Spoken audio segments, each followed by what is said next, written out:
ఈ త్రినాథ్ కావేరి వాళ్ళ ఇల్లు ఇదే అనుకుంటా. అరటి గెలలు ఇల్లు బాగున్నట్టుంది. డబ్బా ఇచ్చేసి తొందరగా వెళ్ళిపోవాలి మనం.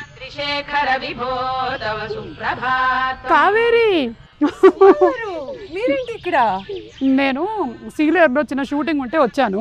లాస్ట్ టైం మీ ఇంటికి వచ్చినప్పుడు మీ ఆయన్ని పాపని అందరినీ కలిశాను. ఎంత బాగా చూసుకున్నావు నన్ను. అసలు పులిహోర కూడా ఇచ్చావు. డబ్బా నా దగ్గర ఉండిపోయింది, అది ఇచ్చేద్దామని వచ్చా. డబ్బా ఇవ్వడానికి హైదరాబాద్ నుండి సీరియల్ వచ్చారా? ఏం మాట్లాడుతున్నావు కావేరి? ఆడవాళ్ళకి డబ్బా అనేది ఒక సెంటిమెంట్.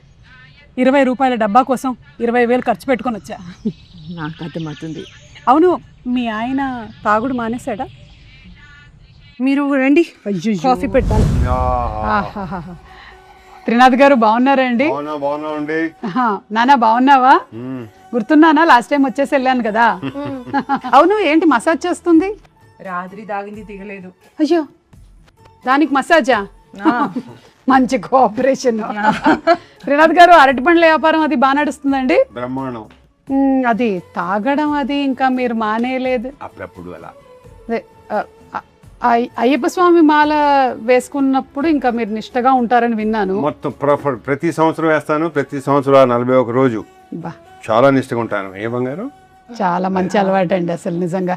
మా నాన్నగారు కూడా అయ్యప్ప స్వామి మాల వేసుకునేవాళ్ళు 41 రోజులు. ఆయన కూడా అంతకు ముందు వెనక. మీరు నాన్న కూడా?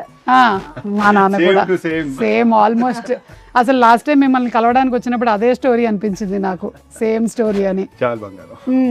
కాదు, మీకు గొడవలు ఇంకా అవుతున్నాయా? ఇదో ప్రాబ్లం. ఎవరు?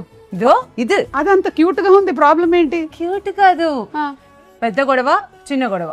త్రినాథ్ గారు ఇప్పుడు ప్రతి ఇంట్లో ఉండేటువంటి గొడవలేనండి. ఎవరింట్లో లేవు చెప్పండి గొడవలు? అందరి ఇళ్లలో ఉంటాయి గొడవలు.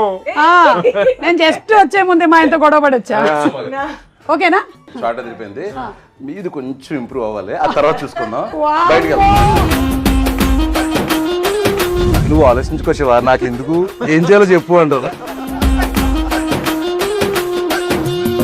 చెప్పినప్పుడు సుమా నాకు ఆల్మోస్ట్ సినిమా చూపించాడు. నాకు తెలిసి ఇంకా అంతకంటే బాగా ఎన్హాన్స్ అయిందని నేను నమ్ముతున్నాను. మంచి ఎమోషనల్ రైడ్ అవుతుంది. మరణదొక్క మనసులే మనం వెళ్దామా?